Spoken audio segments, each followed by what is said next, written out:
Magandang tanghali po sa inyong lahat. At syempre dahil Lunes ngayon, magandang tanghali sa iyo, ADG John. Magandang tanghali, Ninya. At magandang pumasok tayo kasi sa tingin ko madami hindi pumasok ngayong araw na to.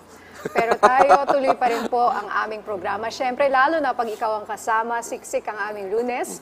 Kaya excited ang media pag kasama kita. Ganun ba? Oo. Excited din po ako. Ayan, i-quote niyo po siya. Okay, unang-una nating pag-uusapan. Kahapon, ADG John, isinagawa ang maritime exercises sa West Philippine Sea kabilang ang Pilipinas, Amerika, Japan at Australia. Ano ba talaga ang layunin nito, ADG? Well, unang-una, Ninya, ang pinakalayunin nitong ating Quad Maritime Cooperation Exercises are two things, no? Number one is to enhance the capabilities of the armed forces of the Philippines. Napaka-importante po niyan, no? Kasi madaming tayong mga skills and techniques na kailangan natin ayusin. In particular, yung ating readiness, no? Readiness protocols, yung ating anti-submarine warfare, no? Na bago lang yan kasi lately lang tayo nagkaroon ng anti-submarine helicopters. So, kailangan nating i-exercise yan para magamit natin ng maayos in cooperation with our other like-minded. What is anti-submarine helicopter? Yes, meron tayong, we have Agusta helicopters na ang trabaho is anti-submarine warfare capability. They can detect? Ganun? They can detect and they can destroy submarines. At meron na tayo niyan. So, part of the responsibilities is ASW and then yung mga technical exercises and link exercises with other nations, mas napapaganda yung kapabilidad ng ating armed forces. Kasi if you will, alam mo naman Ninya, for so long, nakatutok lang tayo sa internal security natin.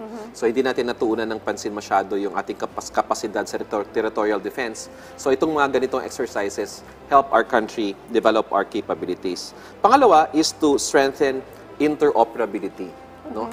Itong mga kasama natin mga bansa, kailangan mo silang makasama sa pagsasanay para handa ka kung sakasakaling may mga joint operations, makakapag-communicate ka sa kanila, magagawa mo yung mga formations na kailangan, at yung mga protocols at yung mga doctrines ay napag-aaralan para nakakagalaw kayo ng sabay-sabay. Alright.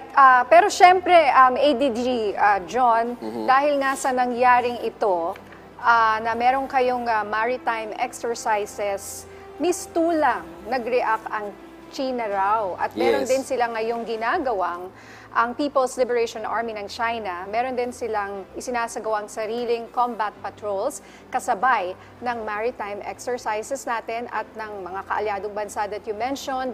What can you say about this?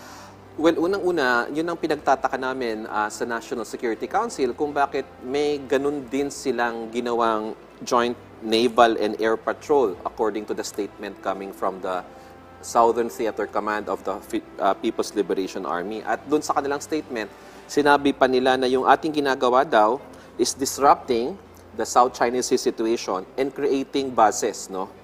And then they said na it's under control. Under control daw yung mga ganito. Sabi ko, paano naman nila sasabihin na things are under control? Hindi naman tayo lumabas sa ating exclusive economic zone.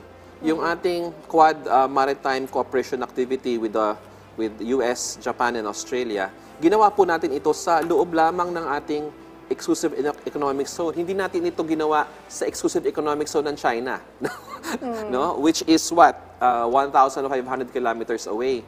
Ginawa lang po natin ito dito sa ating teritoryo. So, ang pinagtataka ko, ano to sinasabi nilang mess up, quote, unquote, mess up the situation in the South China Sea? yes. That we are causing daw that, well, they did not specifically name, but in general they said that all military activities that mess up the situation in the South China Sea and create hotspots are now under control. Parang nagpaparinig. Yes. Siguro, Ninya, kung ginawa natin yung ating maritime patrol or yung ating MCA outside of our EEC, no? Or lumapit-lapit tayo sa mainland China or sa loob ng EEC ng China, pwede nilang sabihin they're messing up the situation, that we are messing up the situation. Pero given na nandito lang naman tayo sa teritoryo natin at ang ginagawa naman natin ay hindi naman provocative in the sense na hindi naman, it is not met to counter any movement from their side, hindi namin maintindihan kung saan nanggagaling yung ganong klaseng reaksyon. Hindi namin nakikita yung need, no, for China to respond. Because as I said, ang purpose naman itong ating MCA is to enhance our capabilities and for interoperability. Is this the first time na 4 na bansa ang nagsama-sama? Yes. Philippines, America, Japan, and Australia. Yes. 4 countries, 4 in 1. That's right. No, it's a show of unity and commitment of the 4 countries for a free and open Indo-Pacific. Ang pinaglalaban lang naman natin dito, Nina, is freedom of navigation. Kasi importante ang trade not only to the Philippines and to the 3 other countries, but even to China. So kailangan nga magpasalamat pa ang China sa atin kasi yung trade na dumadaan sa South China Sea na nakikinabang din sila bilang isa sa mga malalaking ekonomiya sa mundo ay napoprotektahan din nung ginagawa natin na patrols or maritime cooperation exercises. Okay, sana nakikinig sila dyan. Sana. That it's also to their Advantage and benefit. Alright. Ayon naman sa grupong Pamalakaya, ang mga Pilipinong mangingisda daw ang maaapektuhan sa retaliation ng China sa ganitong mga maritime drills. ADG, dapat daw mag-ingat ang Pilipinas sa mga superpower na maaaring mag-take advantage sa sitwasyon para sa kanilang economic and geopolitical interests. Anong masasabi mo dito? You know, Nina, isa pa to sa pinagtaka ko kung bakit ang isang lokal na organisasyon gaya ng Pamalakaya ay di umano nagsasalita na para sa China. No? Itong ganitong klaseng mga statements coming from Pamalakaya, normally naririnig ko yan sa Beijing. Naririnig ko sa Chinese Coast Guard, naririnig ko sa Chinese Foreign Ministry, naririnig ko sa Chinese Ministry of Foreign Defense. Now, it's a local group, Pamalakaya, who's saying na yung ginagawa na daw natin, provocative. No? In the past, narinig ko rin yung Pamalakaya, ang sabi nila, to the Philippine government and to the Philippine Coast Guard, pangalagaan nyo yung ating karapatan dyan sa West Philippine Sea, ipaglaban nyo yung ating karapatan. Ngayon, pag humingi naman tayo ng tulong sa ibang bansa, nagagalit naman sila.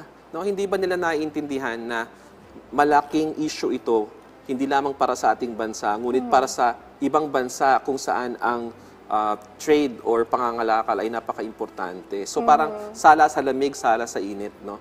Pag tayo ay gumalaw, para sa ating karapatan for our maritime rights and entitlements at humingi ng tulong sa ibang bansa at we do these exercises, we are provoking China. Again, I ask Pamalakaya, manindigan naman kayo para sa ating mga mangingisda at manindigan kayo para sa ating pamahalaan at huwag po tayo magpapatalo sa propaganda ng China. Sa ibang issue naman, ADG, hinaras ng Chinese Coast Guard ang mga tauhan ng BFAR habang nagsasagawa ng food security operations diyan sa Rosul Reef. Ano ang detalye nito? Ito, Nina, yung mga food security missions natin. No? Gusto natin na mas maging maganda yung pangingisda ng ating mga kababayan, kaya nagbigay tayo ng mga payaw. No?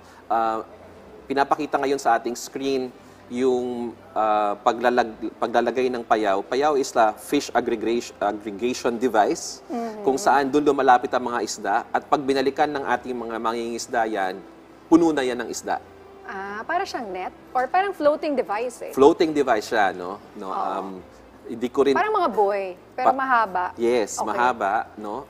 Meron Ayan, yan, yung orange na yan. Oo, may proyekto ang ating pamahalaan, naglagay tayo ng 10 dyan. Now, ito naman ay traditional fishing grounds ng ating mga kababayan at hinaras pa rin, no, ng Chinese Coast Guard. Yun din ang mga Chinese Coast Guard na madalas mangharas sa atin sa Ayungin Shoal, sila na naman yun nandyan. So, sikat yung mga yan eh.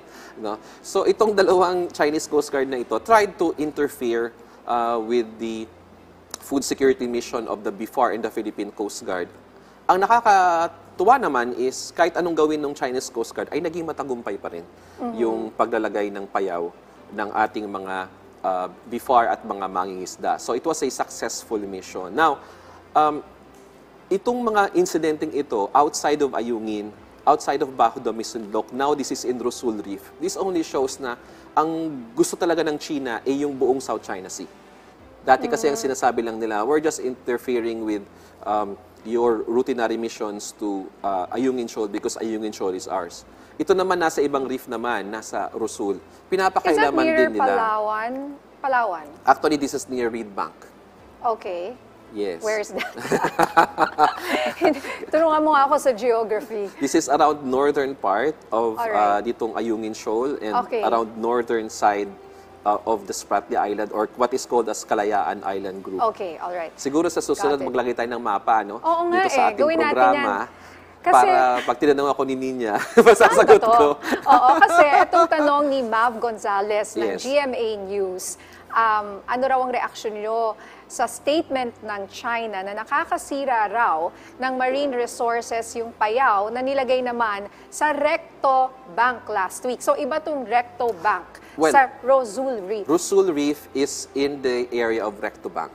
So Alright, it's the okay. same. It's the same. It's the same Okay. area. So, again, itong statement coming from China has no basis. Nakita niyo naman, tayo mismo at ang mga taga-PTV was also there. All of the media was there. China has to substantiate its claim.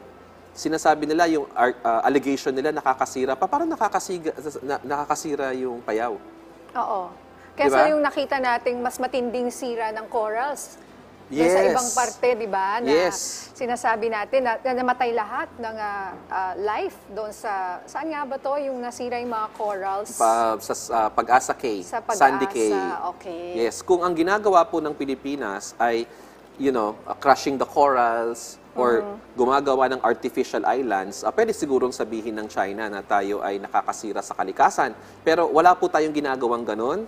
Ang dami pong witnesses, andyan po yung mga media na ang ginawa lang naman natin through our fishermen ay maglagay ng Payao. So, Okay. if China really insists on this, sila po ang magpaliwanag sa global community at sa Filipino people kung paano sinisira ng ating bansa ang environmental resources sa Rosul Reef or sa Reed Bank. Ayan, tinignan ko yung kung nasaan tong Reed Bank, Recto Bank, South China Sea, Northeast ng Spratly Islands. Yes. Parang Pasok po yan. malapit dito. Palawan yan, di ba? Pasok, yes, that's Palawan. Pasok na Yes. pasok po yan sa exclusive economic zone ng ating bansa, and since pasok po yan sa EEZ, tayo lang po ang bansa na may eksklusibong karapatan na mangisda dyan or take advantage, no, or take Of the resources of the resources there. Right. found makinabang, no, Yeah. sa mga yamang dagat na nandyan, whether it is in the waters itself or nasa ilalim. Maraming salamat sa mga update mo, ADG John Malaya ng National Security Council.